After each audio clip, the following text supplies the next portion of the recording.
Testing mic check 1 2.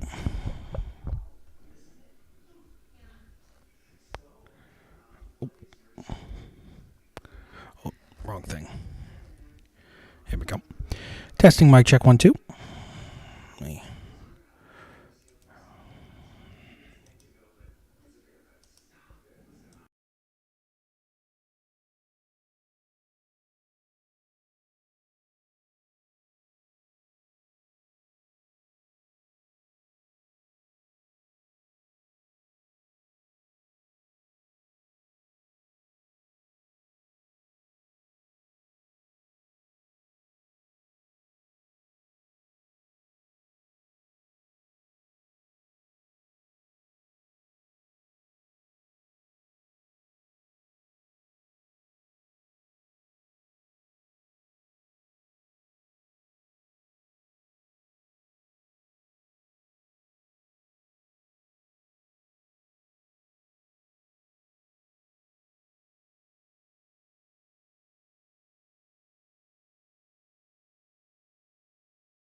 All right, and we're live. Sorry, everybody. I had to get my ducks in a row here before we got going here on the podcast. Welcome in after what was a wild Daytona 500. Welcome into the TJTRacing Podcast. Glad you're joining me here tonight. We got a lot to talk about. That was some Daytona 500, was it not? It was really the longest Daytona 500 ever, which I could get into a rant about why that too is ridiculous, but I like what Kyle Busch said at the end there. If it was 1998, he would have won the race. But when that one caution came out for Daniel Suarez, but it was not. So it was not meant to be. If you're watching live on YouTube, hello, welcome. Please hit the like button to let me know that you like this. I'm going to be reading chat as we move along.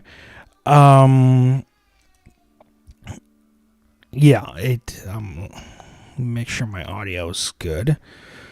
I want to say that it is, but anyway, let me skip ahead. There we go. So I'm going to be live. I'm going to be reading the chat as we go along here throughout the broadcast or throughout the live stream. So join in. If you're joining in late, join the chat. I'll read some of the comments as we move along here. If you're listening on the podcast feed, it's not going to be too far off, and we're actually kind of starting on time here, 7:30. So, let's get into it. Let's not delay you anymore. Let's just jump right in. First reaction about what we seen at Daytona tonight. It was actually quite entertaining. I was not upset or disappointed with what we seen on the track. We didn't see a ton of single file freight train racing. We saw a little bit. We didn't see a ton of it, and that's what I like about the Super Speedway package is that there was not a ton of single file freight train racing at all. A lot of people had complaints about the Fox broadcast, myself included. There were way too many commercials. It seemed like every 8 to 10 laps, I think somebody put on Twitter, there was a commercial.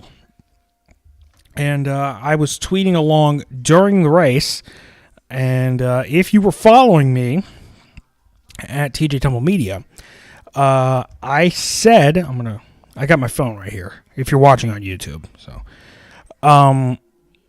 Jet MDK, who is a fellow YouTuber, he said he loved the Super Speedway package. It was intense and exciting, but not absurdly chaotic. I agree. I don't think it was absurdly chaotic. There was a little bit of chaos, but there wasn't a ton of chaos, and I'm okay with that, So I didn't mind that, and that second stage finish, man. If that was the finish to the actual race, I would be a little more hopeful for this race, but it was that second stage finish was incredible. I'll tell you what, it was truly something to see. Again, people were complaining about the commercials. There was a ton of commercials, but there were a few bright spots about Fox Sports' coverage today. One of them being Tony Stewart. Tony is a natural in the booth. I mean, he's a natural. I'm glad he's going to be coming back for next week at Fontana and for Atlanta because, like I said, he's a natural in the broadcast booth. Leave him in there as often as possible. I know he's got other commitments, but he is a natural. I enjoy listening to him, and he was just fantastic. And it's as I said earlier on in this podcast, when we are on audio only, I said if Fox wants to come back in the next TV deal, they need to prove that they need to have better race broadcasts because what we've seen today weren't cutting it. But as for the racing itself, the Fords were fast. That RFK racing team was incredibly fast throughout the day today. And I, for one, enjoyed watching those guys, Keselowski and Buescher, draft their way up to the front many, many times as this day went on. I did feel bad for Kyle Busch. He was up there. He could have won, like I said. If it was 1998, when that caution came out after Suarez blew a tire and spun out, he could have won. But it's not 1998. We have to create excitement, green, white, checkered. And I, for one, did not enjoy that. I felt bad for Kyle Busch, but he said in the interview this morning with Tom Rinaldi, he said it's not if he wins the Daytona 500, it's when, and his time is coming. I truly, truly believe that his time is coming. So that was in stage one, Keselowski won that stage. I think if Priest timed it just a little bit better, he could have won that stage. But the caution at the end, Larson is okay. If you're on Twitter and you don't see that, or if you're on social media and haven't seen that, Larson is okay. Fox didn't provide the update, so we will. He's fine. I haven't heard an update on Keselowski, but I'm assuming he's fine. If I hear something else, you'll see it on Twitter, you'll see it on social media. But as far as I have heard, I haven't heard anything to the contrary, but he is fine, apparently. So, if I had to rate this Daytona 500, I'd give it about 7.5, 8 out of 10. It was not bad. It was a really good race. I enjoyed it very much. Probably one of the better Daytona 500s we've had in recent memory. And that's not saying much, but people say Stenhouse is an underdog winner. Well, he's good at the super speedways, so he's technically not an underdog per se because he does very well at the super speedways. 2017 he won at Daytona, and that was his last win in the summer race. So he can perform at the super speedways, and he does. So, and he did today. He was just in the right place at the right time. Of course, if Joey Logano won, this would have been a much different podcast. But it was not the case, and it was a good race. Just the coverage from Fox, of course, was the killer of everything. It was not good. The coverage from Fox was not good. That was piss poor at best. But other than that, it was a good race. It was, like I said, very good race. If I had to give it a rating, 7.5 to 8 out of 10. Now let's move on to the other races of the weekend real quick. Let's talk about the ARCA race. First thing Saturday. Well, let's go back to the truck race on Friday night. What we seen in the truck race on Friday night, that was not bad. I just did not know there would be rain in the forecast. And I don't like the fact that there was rain there. It got rain shortened. Zane Smith won. I mean, congrats to him. He won the race. Good for him. But I didn't like the fact that it was rain shortened, but you can't control the weather. And it was a ho-hum race. It was not going to be the best race of the weekend, I didn't think. Then we moved to ARCA, which turned out to be better than I thought it would be. Frankie Muniz, of course, we talked about him on Friday's episode. He finished 11th. There was chaos at the final lap. He finished 11th. That's great. That's a lot better than even I thought he would finish. I didn't think he would finish. I thought he'd finish in the top 20-ish, top 15 maybe, but maybe even the top 10. But 11th, that's not bad. That's not bad at all. I didn't think he'd win, but I was hoping for a good finish. But this is a full-time stint for the actor, now racer. So that's very exciting. I'm glad that he did well in the ARCA race on Saturday. Then we had the Xfinity race, which I think next to the 500 was the best race of the weekend. We had great battles for the lead. We had that finish at the end with Sam Mayer. Junior Motorsports basically completely imploding. because they had they had the 8 car run out of fuel. They had the 7 car almost run out of fuel. The 1 car wreck, and then of course the 9 car before that. So it was not good for junior motorsports this weekend. Not good at all. But yeah, the Xfinity race was also good this weekend, and I am it was an overall wonderful weekend of racing. Next week we go to Fontana, California. What is the final race on the 2.5 or 2 mile oval, and a lot of people are complaining about that too. Should not be turned into a short track after the colossal mess we had at the Coliseum. And I agree with that. I don't think we should have Auto Club Speedway, which is, I think, one of the best tracks in the sport, torn down and turned into a short track because of the car. It was the car's fault before the Gen 6, but we had a great race last year with the next gen car. So why are we trying to get rid of Auto Club when it's not a problem now? Now that the car is actually not too bad, we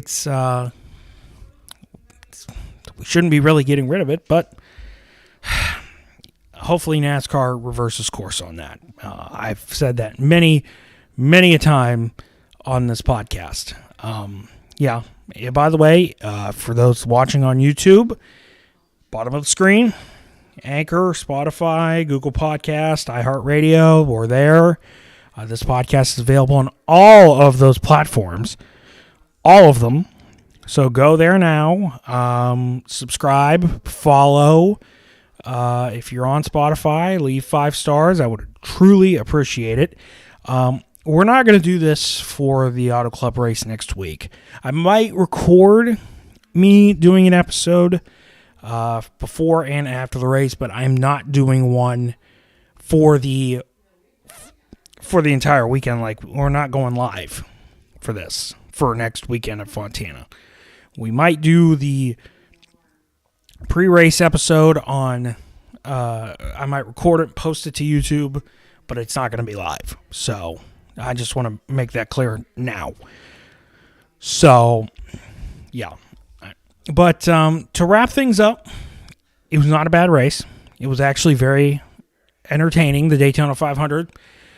First race of NASCAR's 75th anniversary season. I did, by the way, like the CGI kind of thing they did at the beginning before they fired the engines. And the command, by the way, was also very, very good with a whole bunch of different drivers, both past and present.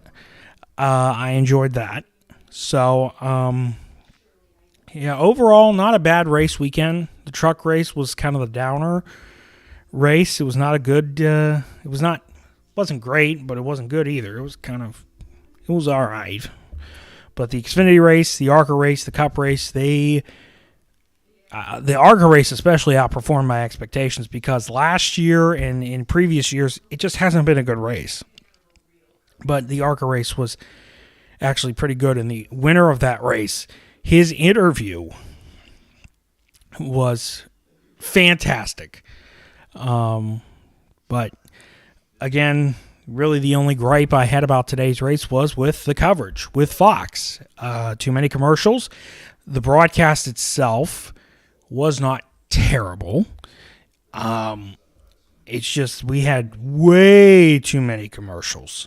Way too many commercials to deal with.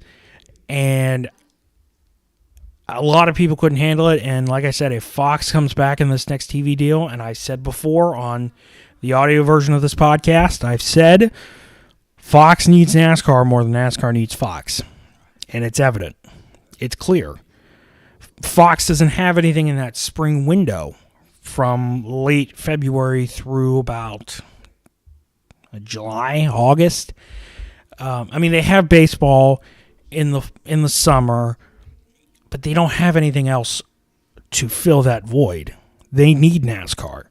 NASCAR doesn't necessarily need them, but Fox needs NASCAR to make things work. It's just that simple. But we have to deal with them for the next several months. Yippee. I think we're all happy about that. I say that. I don't know if you hinted the sarcasm into my voice, but we get to deal with them for the next several months. Yay. At least, again, one of the bright spots is Tony Stewart. And another bright spot is, of course, the legend himself, Mike Joy. The guy, he's a legend. I don't need to say any more than that. So that will do it for this edition of the TJT Racing Podcast. I thank you all for watching or listening. If you're listening on the podcast feed, like I said, I'm going to possibly, I'm not sure yet, I'm going to possibly record the video to do next week's preview and recap from Auto Club and post it on YouTube, but that has not been decided at this time. Just keep an eye to the TJT Podcast feed on Facebook and Twitter for updates on that. In the meantime, let me know what you think of the race. You can follow me on Twitter at TJ Temple Media, or you can go on Facebook, like my page. I'll read the comments. Like TJT Podcast feed on Facebook. Follow it on Twitter as well at TJT Podcast. Let me know what you think. I want to hear your thoughts about what I have to say and about the podcast as a whole, what I could be doing better as well. So once again, thank you all for listening. I hope you all have a great week, and I'll see you again on Friday for the preview of the Auto Club race. Till then, take care.